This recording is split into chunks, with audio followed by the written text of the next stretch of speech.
최고. 1998년 8월 마이애미 출신의 젊은 에이즈 연구원 마구엘은 의학 수련을 마친 다음에 앞으로 갈 곳을 찾아서 면접을 보러 다니기 시작했다. 그는 계속해서 HIV에 관한 연구를 하고 싶었다. 수많은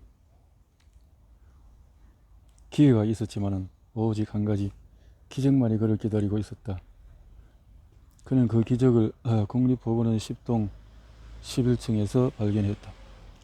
이곳에서 포시와 디나렐로를 비롯한 여러 연구원이 HIV뿐만 아니라 면역계의 기본적인 과학과 수많은 질병과 관련된 것에 대해서 수많은 훌륭한 연구가 이루어졌다.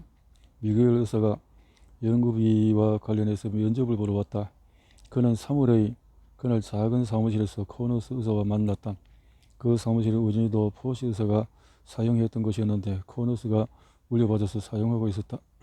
면접 도중 코너스는 미국인에게 자신의 연구팀과 함께 증상이 없는 소규모 HIV 환자 집단을 살피기 시작했다고 말했다. 면접이 갑자기 활기를 띠기 시작했어요. 믿을 수가 없어요. 거기에 해답이 있겠군요. 미구엘이 말했다. 그렇죠? 놀랍지 않습니까? 미구엘에서는 코너스 의사에게 조지아 타운에서 치료했던 증상이 말이 안 되는 한 환자에게 대해 말했다. 이 여자분이 병원에 와서 6일 동안 엄청나게 아파하더니 좋아졌어요. 제가 미친 게 아닌가 할 정도였습니다.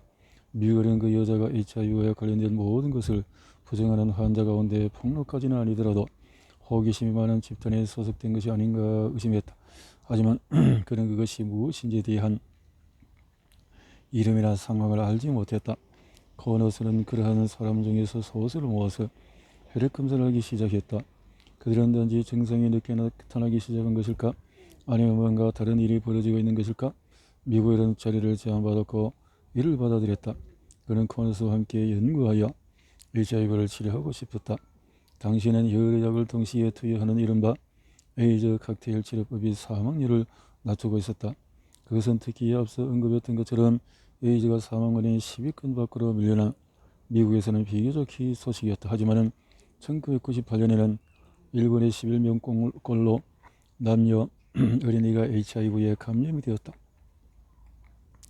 전체적으로 580만 명이 전 세계를 새롭게 HIV 감염으로 진단을 받았다. 국제보건기구에 협조하는 유엔 산하 조직 UNAIDS에 따르면 살아있는 HIV 감염 환자는 총 3,340만 명에 이른다. 3천만 명.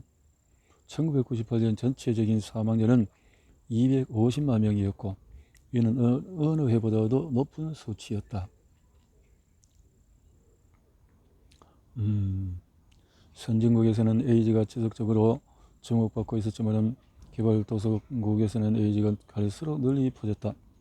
같은 해에 아프리카의 사하라 사막 이남 지역에서는 인구 70%가 감염되었다고 유엔 에이즈 보고했다.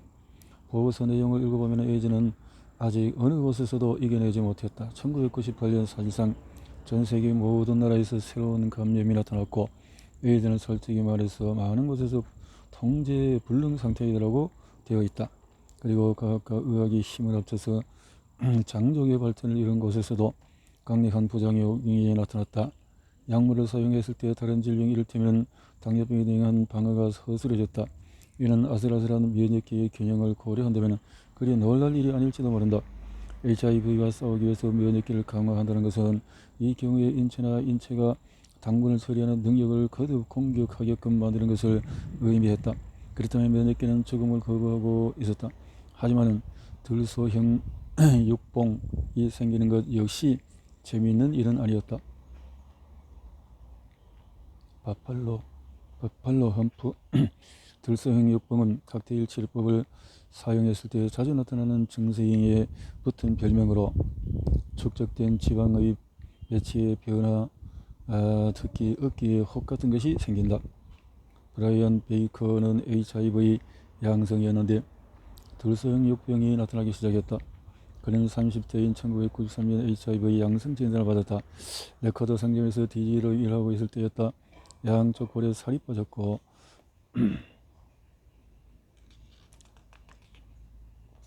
입술의 피부층이 떨어져 나갔다. 기분도 불안정했다. 약도 한동안 끊어야 했다. 어쨌든 그는 살아있었다. 얼마 지나지 않아서 베이커는 밥 호프를 만났고 로맨스가 시작이 됐다.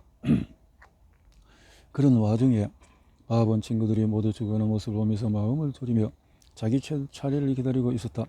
언제든지 죽을 것 같았지요. 밥은 회상했다. 1990년대 중반에서 후반까지 그는 몸에 자주빛 병변이 있는지 입에 하얀 용종이 있는지 조사했다. 그는 무슨 일이 벌어지고 있는지 이해가 가지 않았다. 이러한 혼란에 점점 커지던 살아남은 자의 죄책감이 더했다. 내가 만나던 사람은 믿기 어렵지만 모두 죽었어요. 그래서 새로 친구를 사귀면 그 친구도 모두 죽었습니다.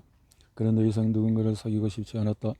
그는 이를 2차 세계대전에서 아버지의 친구들이 전사했던 일과 그 전에 어머니의 친구들이 스페인 독감에 걸려 사망했던 일에 비유했다. 전염병이 돌아 사람이 죽었고 전쟁이 일어나서 사람들이 죽었지요. 이번에는 총구가 저를 향해 있었습니다. 그는 왜 죽지 않았을까? 밥은 그가 살아있는 이유를 생각해봤다. 그는 건강한 식단과 정기적인 결장 세척 때문이라고 생각하는 것 같았다. 아마도 자신의 면역기가 결장 세척 때문에 주의력이 산만해져서 HIV에 당하지 않을 수 있었다고 생각했다. 말이 되는 소리는 아니었지만 그럼 또 말되는 소리는 뭐란 말인가? 국립보건에서 밥의 혈액을 체일한 뒤에 오랜 시간이 흘렀다. 몇 년 전 죽어가던 친구와 함께 그곳에 갔던 일을 떠올려보자. 하지만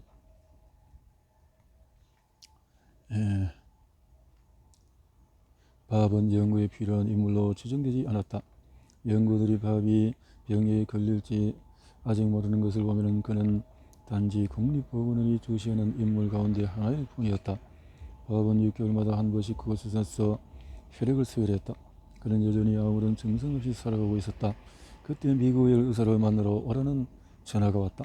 미국의 처음 국립의원에 채용되었을 때 밥 호프 같은 사람에게 무엇을 얻어낼지를 알아내려는 조사관들과 함께 회의에 참석했다. 면역계의 복잡도를 모두 고려한다면 잠재적인 경로가 많다는 것은 이러한 사람들을 살릴 가능성이 있다는 것인지도 모른다. 그들이 약한 유형의 질병에 걸렸을 가능성도 있지 않을까? 그들이 이전에 일부 특정한 질병의 환경을 통해서 면역계를 훈련시켰거나 질병을 고정하거나 면역계의 나머지 부분에 알릴 독특한 방법이 있을 수도 있지 않을까? 미국에는 선택지가 많은 리스트를 만들었고 팀원들은 관계없이 항목을 지우기 시작했다. 그들은 면역계를 강화하는 백신이나 약물이 필요했고 시간에 쫓기고 있었다. 사람들이 죽어가고 있었다. 밥을 처음 만났을 때 미국에는 가능성의 목록을 만들고 있었다. 그들은 2007년 12월 10일 밥은 추가적인 단서를 제공하기로 결정했다.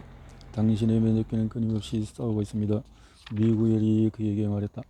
밥은 의학계 전문 용어로 장기적인 비진행 환자였다. 이는 적어도 밥에게만은 좋은 소식일 수 있었다. 하지만 밥은 초조했다. 살아남은 자에게 기쁨이 아니더라고요. 그리고 밥의 기억에 따르면 이것은 감옥 탈출 카드가 아닙니다. 라는 말을 들었다. 면역계가 또 다른 공격, 즉 면역계가 전력을 더해야 하는 파괴적인 공격을 당하면 죽을 수도 있다고 했다. 미국에는 밥이 살아남은 이유를 설명하고 진정한 치료에 도움을 줄 징후를 찾아내기 위해서 밥의 혈액을 연구하고 싶다고 말했다. 밥은 기꺼이 동의했다. 그러고 나서 미국에는 밥이 다른 사람보다도 CD8 T세포에 더 잘 반응할 것이라는 의견을 말했다. 환자분의 면역세포는 다른 사람의 세포보다 바이러스에 더 왕성하게 반응합니다. 하지만 이것만으로는 미국을 비롯한 다른 연구를 사실상 만족시킬 수는 없었다. 치료법을 찾아서 에이즈를 소멸하기 위해서 그들은 면역계가 하는 일뿐만 아니라 면역계가 그 일을 어떻게 하는지도 알아야 했다. 1990년 말 국립보건원의 미구엘과 동료 연구자들이 전 세계의 연구자들과 함께 밥과 비슷한 사람들을 구별하는 중요한 단서를 발견했다. 이른바 엘리트 통제자들, 즉 밥처럼 HIV를 저지할 수 있는 수많은 환자는 면역기가 외부의 침입자를 인지하는 방식에 영향을 받는다. 특히 HLA-B57이라는 유전자 변이를 공유한다. HLA 항원은 도허티의 의사의 연구팀이 발견하여 노벨상을 수상했던 MHC를 인간에게 적용한 것이다. HLA 항원은 인간의 면역기가 자신인 것과 외부에서 온 것을 구별하는 데 없어서는 안 될 역할을 한다. 다만 밥을 비롯한 엘리트 통제자들의 핵심 유전자 B57은 다르게 보였다. 엘리트 통제자들에게 비해서 전체 인구의 10%만이 B57 유전자를 보유한다. 이는 매우 중대한 발견이었다. 사실상 이러한 재난을 퇴치할 수 있는 면역기의 유전적인 토대가 될 가능성이 있는 한 가지를 밝혀낸 것이다. 이는 HIV에 대한 효과적인 T세포 반응을 유발하기 위한 DNA의 핵심적인 부분이다.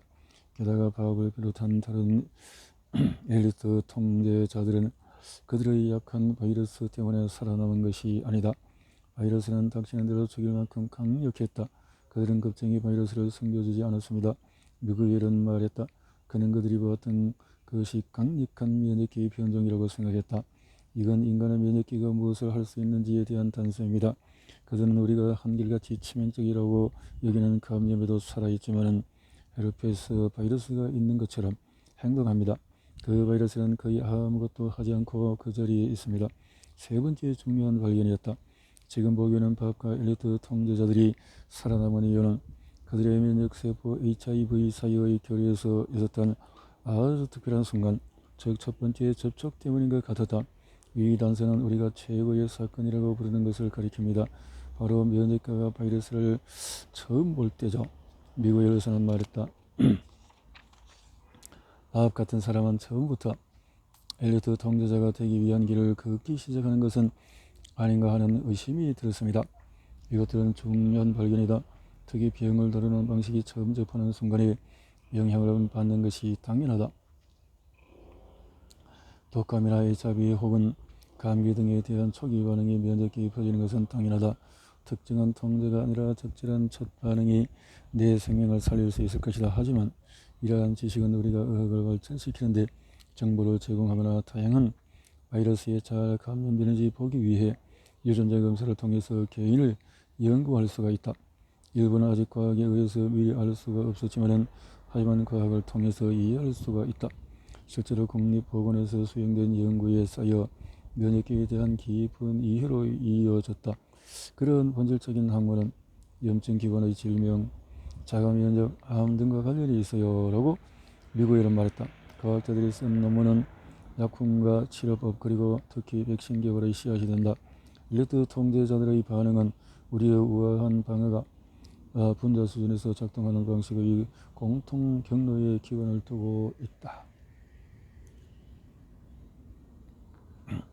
미국에는 HIV에 대한 집중적인 연구가 면역계의 단기적인 반응에 작동하는 방식에서 다수의 관계에 대한 흐름들을 개발하는 데 도움을 주었다고 말했다. 바로 거기 보물상자가 있어요.